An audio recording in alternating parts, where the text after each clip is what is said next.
Hi, ಇವತ್ತು ನಾನು ಕಡಲೆಬೇಳೆ ಮಾಲ್ದಿ ಮಾಡ್ತಾಯಿದ್ದೀನಿ. ಹೇಗೆ ಮಾಡೋದು ಅಂತ ನೋಡೋಣ ಬನ್ನಿ. ಕಡಲೆಬೇಳೆ ಮಾಲ್ದಿ ಮಾಡಲಿಕ್ಕೆ ನಾನು ಈ ಕಪ್ಪಿಂದ 2 ಕಪ್ಪಷ್ಟು ಕಡಲೆಬೇಳೆಯನ್ನು ತಗೊಳ್ತಾ ಇದ್ದೀನಿ.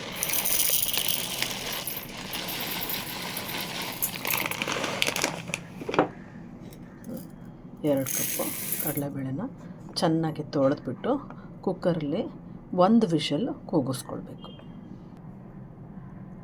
ಇದಕ್ಕೆ ತೊಳೆದಿದ್ದೀನಿ, ನೀರು ಹಾಕ್ಕೊಳ್ತೀನಿ.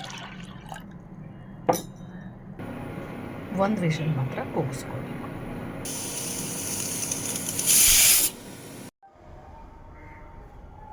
ಈ ಥರ ಬೇಳೆನ ಸೋಸ್ಕೊಳ್ಬೇಕು.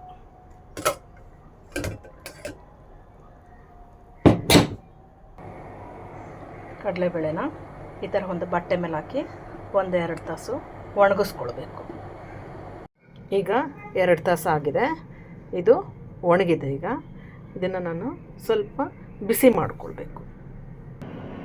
ಸ್ಟವ್ ಆನ್ ಮಾಡಿ 1 ಟೇಬಲ್ ಸ್ಪೂನಷ್ಟು ತುಪ್ಪ ಹಾಕ್ಕೊಂಡು ನಂತರ ನೆನೆಸಿ ಮತ್ತು ಆರಿಸಿರ್ತಕ್ಕಂಥ ಕಡಲೆಬೇಳೆನ ಹಾಕ್ಕೊಂಡು ಒಂದು 3 to 4 ನಿಮಿಷಗಳ ಕಾಲ ಚೆನ್ನಾಗಿ ಅದನ್ನು ಹುರ್ಕೊಳ್ಬೇಕು. 4 ನಿಮಿಷ ಆಗಿದೆ ಹುರ್ಕೊಂಡಿರೋದು. ಈಗ ಸ್ಟವ್ ಆಫ್ ಮಾಡಿಬಿಟ್ಟು ಅವು ಬೇಳೆಕಾಳುಗಳು ಚೆನ್ನಾಗಿ ತಣಿಲಿಕ್ಕೆ ಬಿಡಬೇಕು. ತಣ್ಣದಾದ್ಮೇಲೆ ಅದನ್ನು ಮಿಕ್ಸಿ ಜಾರ್ಗೆ ಹಾಕಿ ಪೌಡ್ರ್ ಮಾಡ್ಕೊಳ್ಬೇಕು.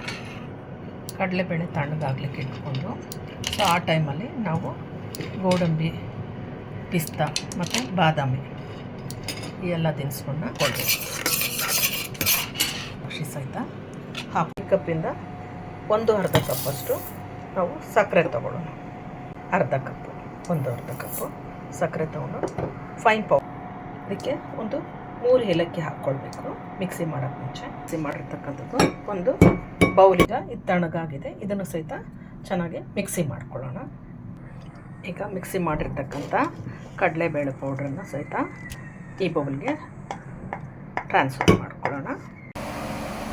ಈಗ ಇದನ್ನು ಸಕ್ಕರೆ ಮತ್ತು ಕಡಲೆಬೇಳೆನ ಮಿಕ್ಸ್ ಮಾಡಿಕೊಂಡ್ರೆ ಸ್ವಲ್ಪ ಫ್ರೈ ಮಾಡಿರ್ತಕ್ಕಂಥ ಡ್ರೈ ಫ್ರೂಟ್ಸನ್ನು ಹಾಕಿ ಮಿಕ್ಸ್ ಮಾಡಿಕೊಂಡ್ರೆ ಕಡಲೆಬೇಳೆ ಮಾಲ್ದಿ ರೆಡಿಯಾಗಿದೆ. ಈಗ ಕಡಲೆಬೇಳೆ ಮಾಲ್ದಿ ರೆಡಿಯಾಗಿದೆ. ಸೊ ನೀವು ಮನೇಲಿ ಒಮ್ಮೆ ಹೀಗೆ ಕಡಲೆಬೇಳೆ ಮಾಲ್ದಿಯನ್ನು ಮಾಡಿ ಟೇಸ್ಟ್ ಮಾಡಿ ನೋಡಿ.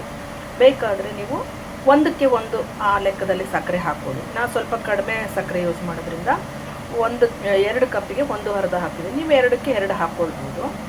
ಸೊ ಇದೇ ಥರ ಮಾಡಿ ಟೇಸ್ಟ್ ಮಾಡಿ ನೋಡಿ. ಲೈಕ್ ಮಾಡಿ, ಶೇರ್ ಮಾಡಿ. Bye bye. Thank you.